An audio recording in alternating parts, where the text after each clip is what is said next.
E continuiamo in musica con il secondo brano che abbiamo pensato per questa sera, che è il singolo estratto dal nostro album. Questa sera per la prima volta presentato in versione acustica con questi splendidi musicisti, una serata all'insegna della musica, all'insegna dell'amicizia, della solidarietà e dei grandi musicisti. Quindi era un piacere per noi portare questo brano che ci sta portando tanta fortuna. Eden.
Grazie.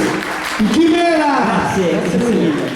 Bravi! Grazie a loro. E complimenti. Allora inviterei sul palco Paolo